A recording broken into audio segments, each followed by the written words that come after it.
If you've ever been lost, a road sign can usually tell you where you are. Not because it has, the names of places on it. No, but because those names are written in a particular typeface. Is it caractère? That's a French road sign. Turn? You're in Austria. Highway Gothic? Probably America. Clearview? Well, actually, that's also America. You might have not realized this because you have, a job or a girlfriend or whatever, but the United States actually has two official road sign typefaces. They probably both look familiar to you, and you might have never even realized that they were different. But while these two typefaces look a whole lot alike, there's been a decades-long debate over which one we should actually be using. A question wrapped up in science, spectronomy, and national politics. But how did we end up with two, and which one actually is better? This story starts, like any good story, with Dwight D. Eisenhower announcing his plan to rapidly expand the US interstate system in 1956. With 41,000 miles of road to lay, they would need to have standards, and one of those standards was what the signs were supposed to look like. In the early days of American motorways, road signs were far from standardized. They weren't even put there by the government. Most of America's earliest road signs were built voluntarily by local auto clubs. These signs were generally hand-painted, and the letters looked like whatever the person painting them could paint. So when it came time to pick a typeface for our nation's highways, they sort of just went with whatever. And whatever, in this case, was Highway Gothic. It was a slightly modified version of standard die-cast letters, and they never bothered testing it, but it was a hell of a lot better than just letting some bozo paint whatever they wanted. Now, despite the fact that very little thought went into designing it, Highway Gothic turned out to be pretty effective. There's a reason it managed to stick around for so many decades. It can be read quickly, from a far distance, and even in unpredictable conditions. Unlike a traditional typeface, the letter forms are extra bold and spaced far apart. Any difference between two similar-looking characters is clearly distinguished using chamfered edges. A lowercase l, for example, is clearly different from an uppercase I. All this makes sense for a decent typeface, but where Highway Gothic starts to fail is here, and here, and here, and here. What's the problem with all of these? Well, it's kind of complicated. You see, one of the few things that Highway Gothic was designed to do was to accommodate a very particular technology that is now obsolete. For many decades, the only way to make road signs readable at night was with this stuff, button copy. Essentially, little reflective buttons that would be placed along the letters of a sign, which would light up in a car's headlights and make the text readable. One particular version of Highway Gothic, E-modified, was specifically created to be chunky enough to accommodate these buttons, and ultimately became one of the most commonly used versions of the typeface on signs all across America. Why didn't they just make the buttons smaller instead of making the letters thicker? I honestly don't know, and everyone involved with this decision is now probably dead, and I'll go on record by saying I'm glad they're dead, because this ended up becoming a huge problem. Fast forward to today. Button copy is still sometimes used on road signs. It's not completely extinct, but it's been mostly replaced by this stuff, retroreflective sheeting. This makes the whole sign reflective, which is nice, very cool, but not if you're trying to read Highway Gothic Series E Modified at night. You see, the chunkiness of the letters, a chunk meant to accommodate the buttons that aren't even there anymore, has a problem. It suffocates the interior spaces of many of the letters. When you shine a light directly on these letter forms, especially from afar, you get what's called a halation effect, where the light blooms and makes the edges of the letter fuzzy.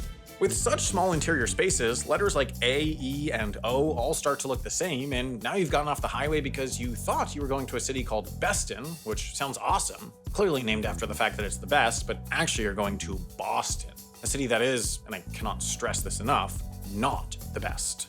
By the 1990s, it was becoming clear that Highway Gothic was causing problems. Old people, in particular, were having a lot of trouble reading it, and since old people are the only ones who vote, it was time to actually do something. The government's highway engineers had proposed just making all of the text 20% bigger, the same thing you do on grandma's iPad, but this would also require much bigger and much more expensive signs. Fortunately, it was around this time that the government had been approached by this guy, Donald Meeker.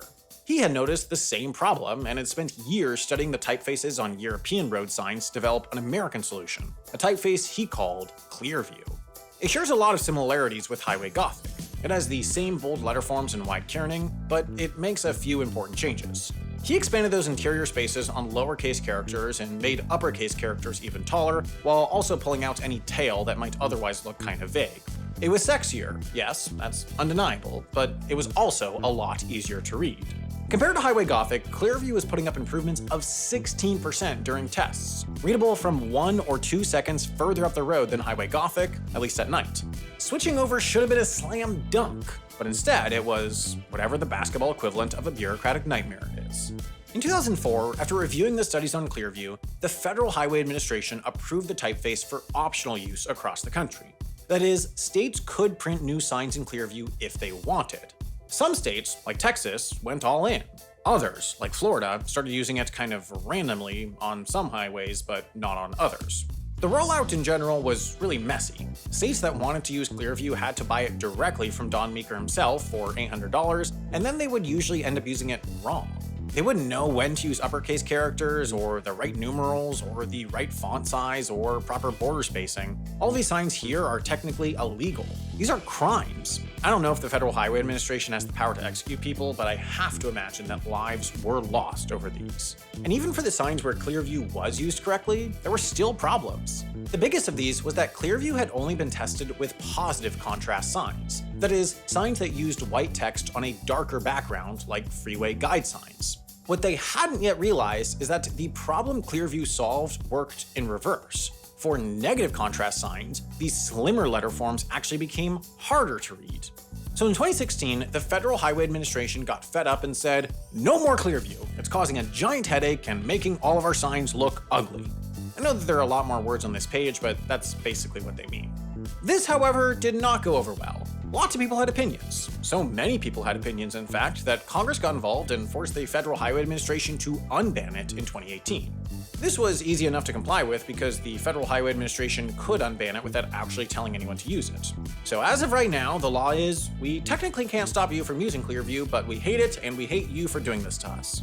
That leaves us with 2 valid typefaces, 0 sense in direction, and 1 nation, indivisible, with Clearview and Highway Gothic for all.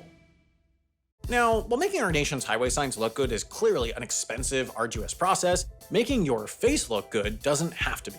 That is, if you use our sponsor, Henson Shaving. Henson, if you've never heard of them, makes safety razors. You know, those old school single blade ones. And they really nail the engineering. The blade sticks out less than the width of a hair, the blade's supported all the way through, it looks cool, all this to give you the safest, smoothest, closest shave of your life. I personally used to dread shaving every day. My disposable razors would tug on my skin and leave everything looking red and irritated.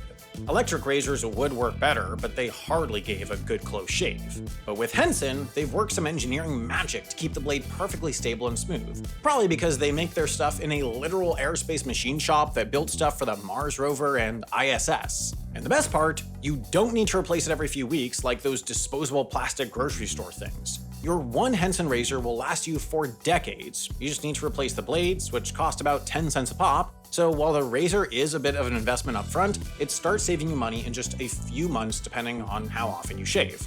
So if you want to upgrade your shave, head over to hensonshaving.com/HAI and enter HAI at checkout to get 100 free blades with your purchase.